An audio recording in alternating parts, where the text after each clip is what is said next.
Ito pa mga bossing ko, ang isa sa mga pinakamainam na subukan nyo po itong gawin. Isiksik nyo lamang po ito mga bossing ko sa ilalim ng inyo pong unan at ang dulot nito ay swerte.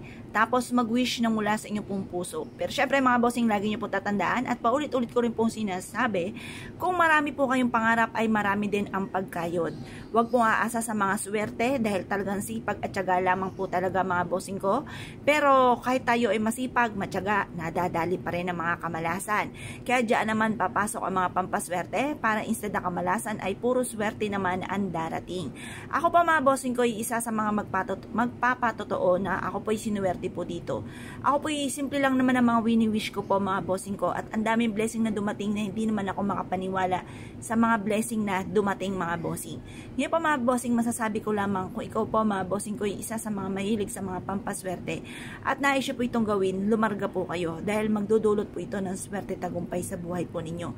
Ito pa mga bossing ko ay isa sa mga subok na napakaswerte. Basta positive ka lamang, naniniwala ka sa mga pangarap po ninyo, inyo po itong makakamtan, walang imposible.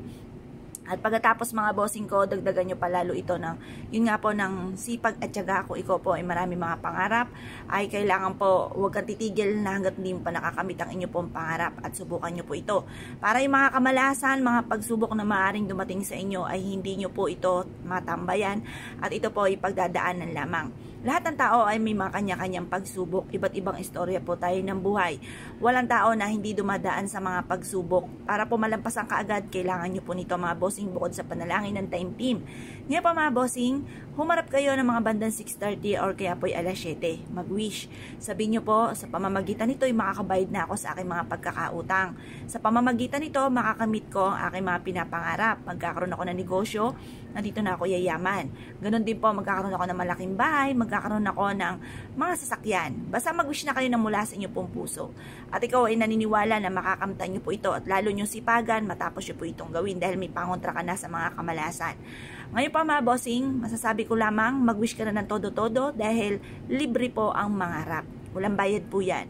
Walang maniningil sa inyo matapos nyo pong mag-wish mga bossing. At pagkatapos nyo pong ibilad ito sa sinag ng araw, tapos ka na mag-wish, tapos nyo na ibilad, isiksik nyo po ito sa ilalim ng inyo pong unan at ang dulot nito ay napakaswerte. Kayo mismo i-a-adya nito kung saan lagi kayo ay suswertihin. Ito po ay makakatulong upang sa ganon ay makamit kaagad ang mga pinapangarap.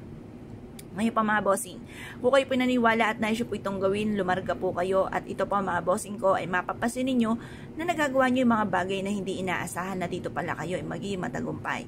Nagagawa nyo yung mga bagay na kayo po ay yung tipo na hindi ka maniniwala sa mga blessing na darating. Kasi ganoon din po naganap sa akin at marami na rin nagpatotoo na hindi sila makapaniwala sa mga blessing na dumating. Meron nga po mga bossing ko akong bossing na gumawa natin mga pampaswerte, humabol pa. Yung pong tipo na nagpaalam na siya sa inuupahan niya na siya po'y aalis at hindi na siya magninegosyo dahil siya ay lugi. Nung gumawa siya ng ganito mga bossing ko, yun nga po, nakasurvive sa kanyang negosyo. Nakaisip siya ng iba pa na pwedeng idagdag kung paano mag-grow yung kanyang business, ganun po mga bossing. Kaya subukan nyo rin po ito mga bossing. Kaya kung kayo piniwala at nais po itong gawin, ay siya mga bossing. Good luck po sa inyo po lahat!